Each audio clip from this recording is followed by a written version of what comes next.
बच्चों, आज मैं क्लास 5 के लिए लेसन 4 लेकर आई हूँ। इससे पहले हम लोग 3 तक पढ़ चुके हैं। आज हम लोग पाठ 4 पढ़ेंगे। पाठ 4 में है बड़े लोग बड़ी बातें। इस पाठ में छोटी छोटी 3 या 4 कहानियाँ हैं जिसको हम लोग पढ़ेंगे। उस कहानी में ऐसी बात बताई गई है जिससे कुछ हम सबको सीखने का मौका मिलेगा, और इसमें कुछ कहानियाँ ऐसी हैं जो हम सबको अच्छी प्रेरणा दे रही है। पहली कहानी है बुराई को अच्छाई से जीतो। इस कहानी में इस्लाम धर्म के जो प्रवर्तक हैं मोहम्मद साहब, उनकी कहानी है और एक बुढ़िया की कहानी है। इस कहानी में यह बताया गया है कि जो लोग हमसे बुराई करते हों, बुरा सोचते हों, उनकी तरह हम भी उनके साथ बुरा व्यवहार न करें और अपनी अच्छाई को उनके सामने दर्शाएं, प्रकट करें। उनकी तरह बुरा करके उनके जैसा न हो और अपनी अच्छाई से उनकी बुराई को जीतें, तभी हमारी जीत है। नहीं तो बुराई सोचने वाले को अगर हम लोग बुरा सोचेंगे तो हम भी उन्हीं के तरह हो जाएंगे और हम अच्छा नहीं बन पाएंगे।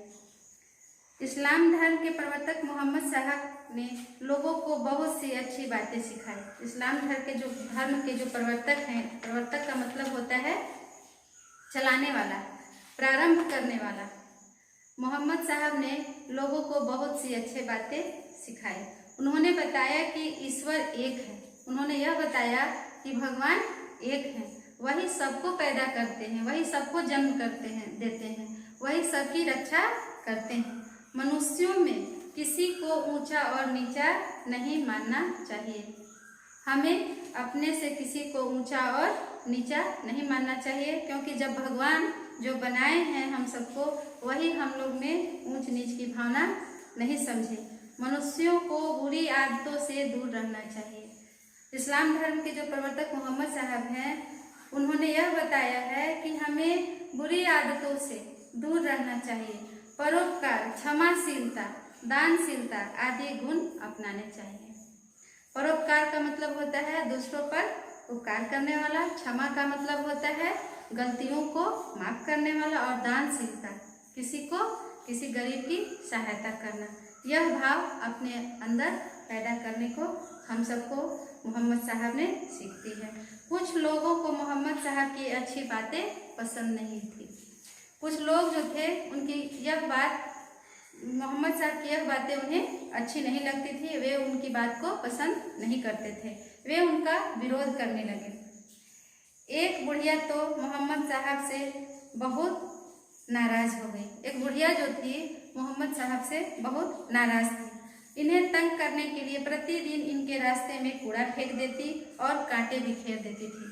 जिस रास्ते से मोहम्मद साहब जाते थे, उस रास्ते पर उस बुढ़िया ने हमेशा रोज प्रतिदिन कूड़ा फेंक देती और कांटे फेंक देती थी। क्षमाशील मोहम्मद साहब इसका कभी बुरा न मानते थे। क्षमाशील मतलब माफ करने वाले, गलतियों को माफ करने वाले भाव वाले मोहम्मद साहब उनकी बातों को कभी बुरा नहीं मानते थे। वे चुपचाप बचकर निकल जाते थे, वह किनारे से चुपचाप निकल जाते थे। एक दिन मोहम्मद साहब को बड़ा आश्चर्य हुआ। उन्होंने उस बुढ़िया को रास्ते पर नहीं देखा और उन्हें बहुत ही आश्चर्य हुआ कि आज बुढ़िया क्यों नहीं रास्ते पर कूड़ा डाली और कांटे बिखेरी। उस दिन उनके रास्ते में न कूड़ा फेंका हुआ था और न कांटे बिखेरे हुए थे। मोहम्मद साहब ने रास्ते में कूड़ा फेंकने वाली बुढ़िया के बारे में पड़ोसियों से पूछा। उन्होंने अगल बगल के पड़ोसियों से पूछा कि आखिर आज बुढ़िया कहाँ है। तब पता चला कि बुढ़िया बीमार है। परम दयालु मोहम्मद साहब तुरंत बुढ़िया का हाल चाल पूछने उसके घर पहुँचे। जब उनको पता चला कि बुढ़िया बीमार है तो तुरंत वह उस बुढ़िया के घर पहुँचे और उनकी क्षमाशीलता देखकर बुढ़िया पर घड़ों पानी पड़ गया। घड़ों पानी पड़ने का मतलब होता है शर्म से सिर को झुका लेना। शर्म के मारे उसका जो है सर झुक गया। उस दिन उसने मोहम्मद साहब का विरोध करना बंद कर दिया। बुराई को अच्छाई से जीतने का इससे अच्छा उदाहरण नहीं मिल सकता है। यह थी बुराई से अच्छाई से जीतने की बात। और आज के लिए इतना ही, दूसरे क्लास में हम लोग मिलेंगे।